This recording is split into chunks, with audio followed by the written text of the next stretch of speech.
kind of consistency this man has shown over the last several years. Consistency at the top of the order that has won his team an IPL competition, that has taken them to the playoffs multiple times. At the top of the order, he's been terrific in one word.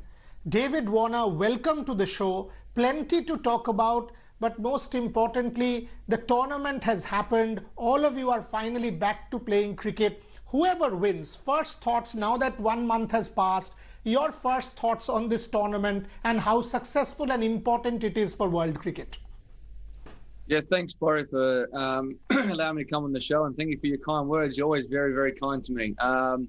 Yeah, look, I think what a way to start. Like obviously the IPL, but first of all, thanking the BCCI and all the people behind the scenes to actually get everything happening, moving a whole tournament, over 3,000 people collectively to move, who are already booked in at all these hotels and venues, and then shipped over to Dubai to host the tournament here.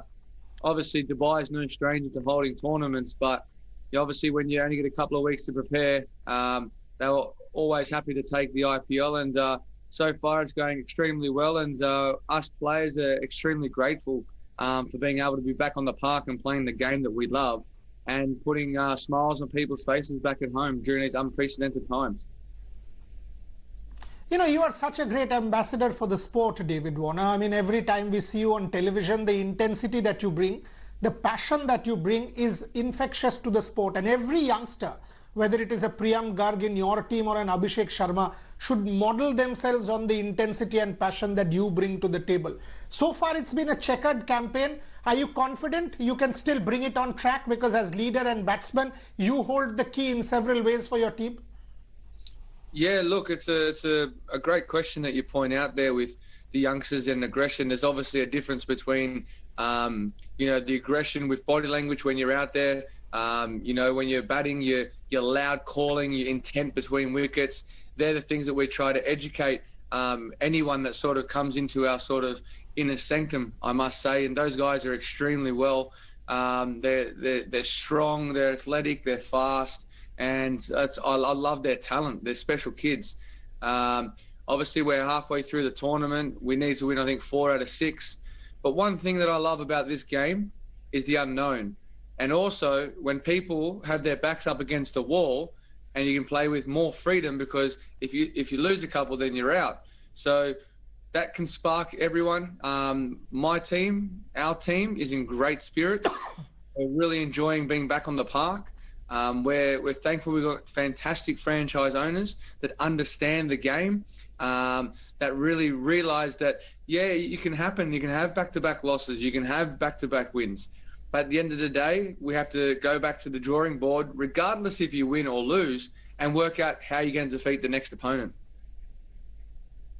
That's a very, very good answer. And that sort of brings me to my next question, that as leader, when you lose a match like the one, say, against the Rajasthan Royals or even Chennai, which you had under control, Rajasthan especially, how do you sort of inspire your boys that, okay, this is a one-off, that was a Houdini act? I mean, whether it's a Khalil, whether it's a Sandeep Sharma.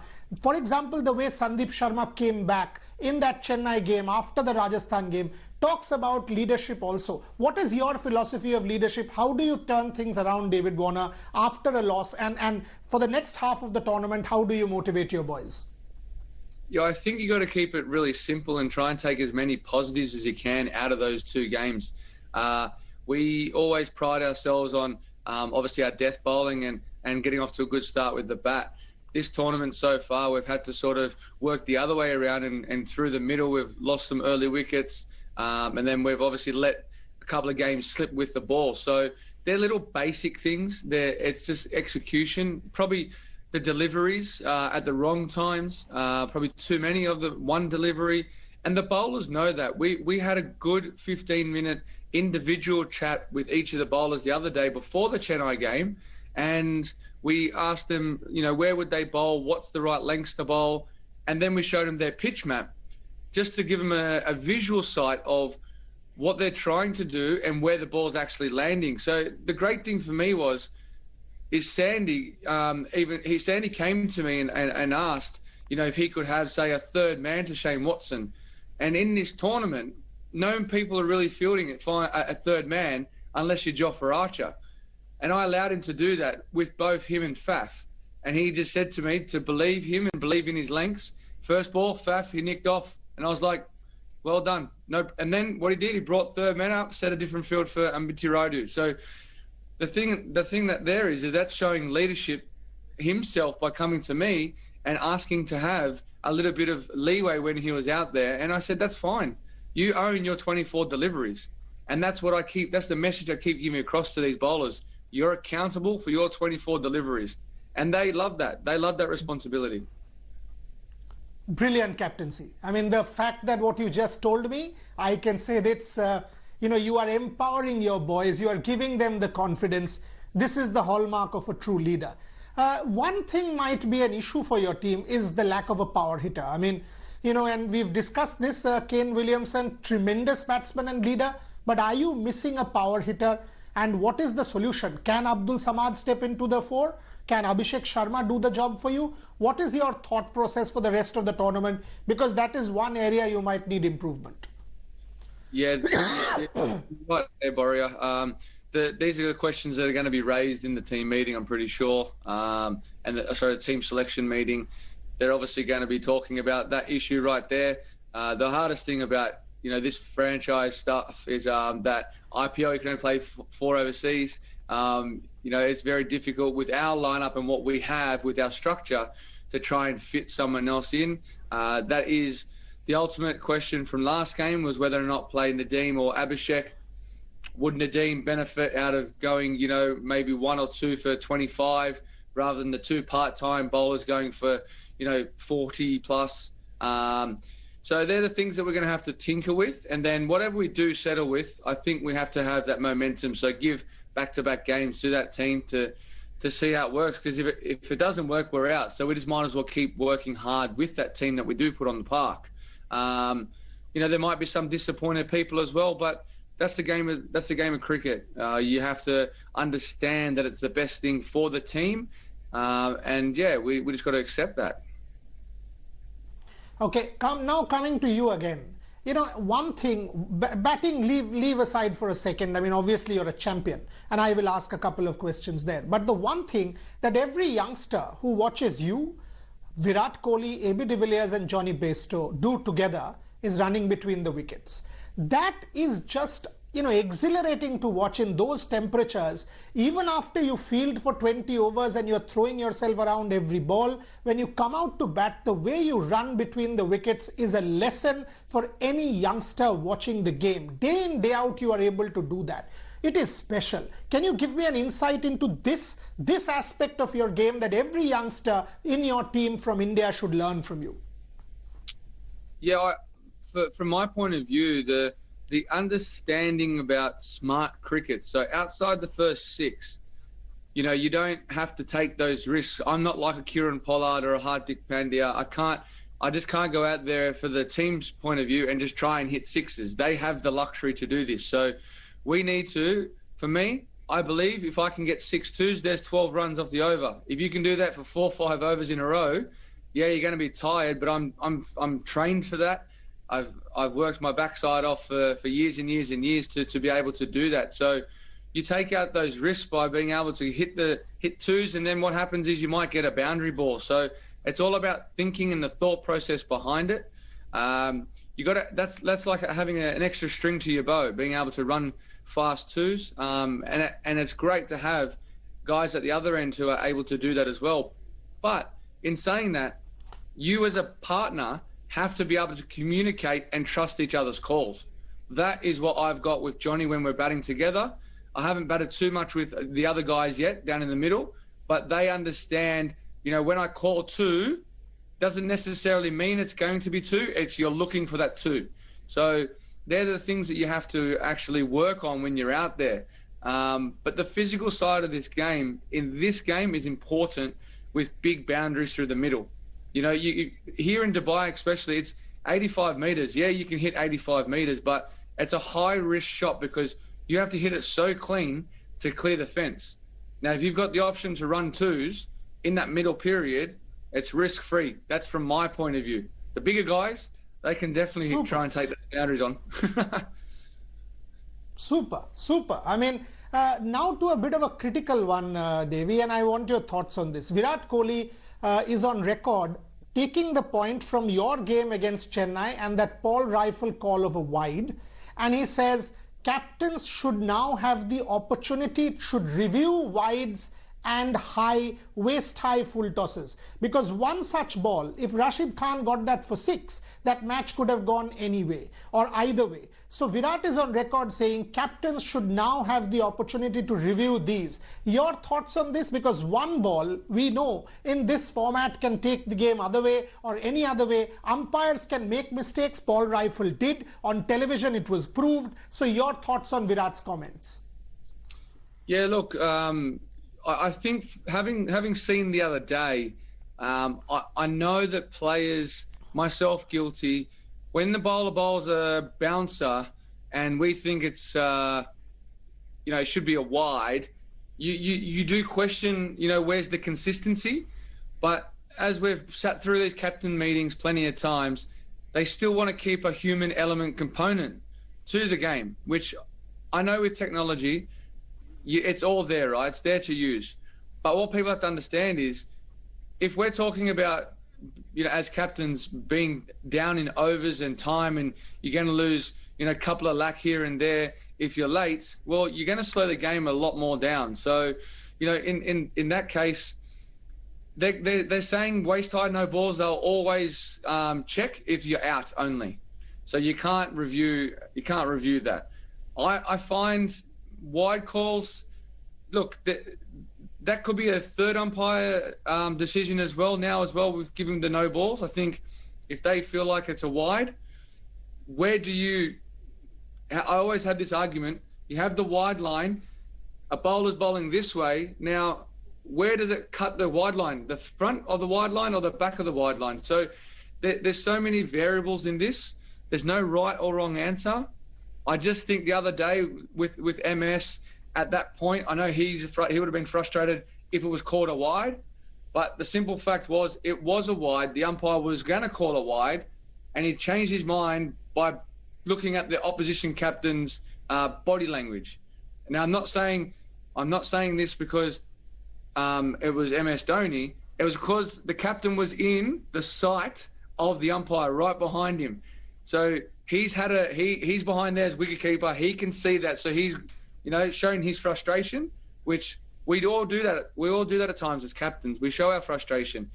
But at the end of the day, they can make their calls how they make the calls, and we just got to respect that. So there's no point of arguing. Can't take it back. See, that is the spirit of the game, you are upholding, and that is what makes you who you are. That at the end of the day, it is very important to say, okay, yes, there was a mistake, but there is a human element. Love that. Love that, because all you said everything, but you said ultimately what prevails is the spirit of the game. That's what makes David Warner. Superb. There was an argument between Khalil and Tewatia. You stopped that. These kind of things make you who you are. Absolutely make you who you are. Now, Davy, when you have to turn things around, you've already given me an insight. Now, you've got to lead from the front. Does that make it more pressure for you, or you are accustomed that Hyderabad Sunrisers in many ways equal to David Warner, Johnny Bairstow, Rashid Khan, Kane Williamson, that kind of thing? Obviously, David Warner. Does that give you more pressure, or you sort of look at it as, this is my role, I am the leader, I will have to take this as an opportunity? How do you look at it? Yeah, the role that I always play is the one that I've always dreamt of doing. I open the batting for my country. I open the batting for Sunrisers Hyderabad. I open the batting for New South Wales. I'm very fortunate to be able to do what I do, and I really enjoy that. The responsibility of being captain or being a leader in a team, you have the ultimate responsibility to go out there and give 100% every time you go out there. And that's what I try to achieve every time I walk out there. Do I feel the added pressure? I don't. I don't feel the added pressure because I've got the support and the backing of the guys that are below me that come in after me. So the way that we're playing our game at the moment, we're just not getting across the line in a certain area. There's no solution to it. I did agree with your point of maybe having a power hitter there at the end. Could be missing. I think the one detail that we haven't had two batters in towards the end of any game. So that there is one slight problem. So that's really important to winning games. Myself haven't really been there towards the back end of any of the innings, but yet again, the ultimate thing is you've got a team that's there. Now, people always talk about my stats and whatever they are. Stats are stats. And what happens in the past has happened in the past. I've scored a lot of runs at the top of the order. Yeah, I've gone deep into the games. But you can't always do that. You can't always achieve that. You try as hard as you can. But the support and the backing that I have and trust in the guys that come after me in our order are playing the right brand of cricket that we want to play. It's just not executing it enough to have those partnerships towards the back end. And I really believe that this will happen in the next couple of games. Fabulous. Now, just to switch gears, I mean, all of you guys are playing together, whether it is you and Khalil, whether it is Virat and, Australians in this lineup, whether it is Shreyash and Marcus. We have this huge series coming up. I mean, straight on, you all will be on a flight to whichever part of your country, and then that massive, massive winter series, your summer, our winter series, which will define world cricket. It's such exciting times for world cricket. Are you looking at that as well? The India v Australia, you missed it last time. Yeah, I'm really, really looking forward to that. There's obviously a lot of stuff going on behind closed doors to get these venues up and running, working out bio bubbles. These unprecedented times, it's challenging for everyone. And obviously the schedule hasn't really came out. There was a draft that came out. Once it's locked in, then the players can obviously start switching on and looking towards, batting at, say, the Adelaide Oval or, MCG, wherever we are going to play, and switch on to that mode. At the moment, we're all friends. And then once we get to Australia, it's off that plane. We say our goodbyes and give each other a hug, and it's battle of the country. So I'm really looking forward to that. That's a great thing about IPL. You get along so well, but we can compartmentalise, and that's the beauty of it. We can switch, we can switch it like that. And I think that's where the passion lies with especially guys like Virat, because, his passion is fantastic. It's great. He rides every single moment, and that's what gets him into the contest, and that's why he plays the way he does, and that's why he's so good. So, I'm really looking forward to that challenge. I really, really missed that series. I watched very closely.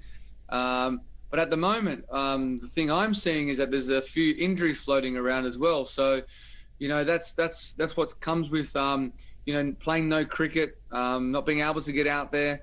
A few of the Australian guys as well, we've spoken about how fatigued we're getting, into this sort of IPL campaign, just because of the heat. Like, it's so hot, so it's really zapping you. The back-to-back games, you've got to improvise with ice baths. You have to have ice baths in your rooms because you can't, in the change rooms, you can't shower in there. You can't use the toilet facilities. So all these strict bio measures, people are going to have to think outside the square, especially when we get to Australia as well, how to recover. Last question, Davey, on my show. That India-Australia series, I think it is now as big as the Ashes. I mean, India v Australia, that series, the kind of viewership, the kind of interest, the kind of intensity, competition, it is as big as the Ashes for world cricket. You agree with me that it is that marquee series now, that each player who plays in it will be looking forward with bated breath? Do I have to be political? I think, 100%. Since starting playing Test cricket, I didn't realise how one-sided everyone just sees the Ashes is the Ashes. That's the pinnacle of playing Test cricket for Australia, is playing the Ashes. When you play against India, it's a different ballgame. Like, it's the energy's risen a bit more. You got this sort of like, you almost go over to India, and it's almost like India themselves think when they come to Australia, you go, all right, how am I going to scrape to win? How are we going to scrape to beat these guys? What do we have to do to get that first win on the board to make a statement? You know, it's a very difficult thing. It's hard, fast wickets to slow spinning wickets. It's such a difference. Where Australia, you go from using a kookaburra to a duke that swings around corners. So there's two, big contrasts. So I think in saying and in finishing, the contest between India and Australia should be definitely held in regard up there as one of the biggest series in world cricket. Absolutely. Absolutely. And may I finish on these lines that, as I've said at the start of my show, you have shown consistency of a level which is unmatched and unrivaled. Hyderabad Sunrisers need you. Australia needs you. The rest of the IPL needs you, the brand, because you add to that brand. So all I will say is more power to you, more strength to you as leader, batsman, captain, ambassador. Turn it around for Hyderabad Sunrisers. You can, because you are David Warner. You're good for the game. And thank you very much for once again gracing my show. Always a pleasure to speak to you. Wish you the very best. And as I said, more power to you. Thanks, Boria. And I just want to say one thing. I just want to make sure that everyone keep doing what you're doing at home to stay safe and stop this virus. Keep working hard. We're all in this together. And thanks for all your support. Cheers, buddy. Thank you very much. Take care, buddy. Thank you very much. No worries. Thank you.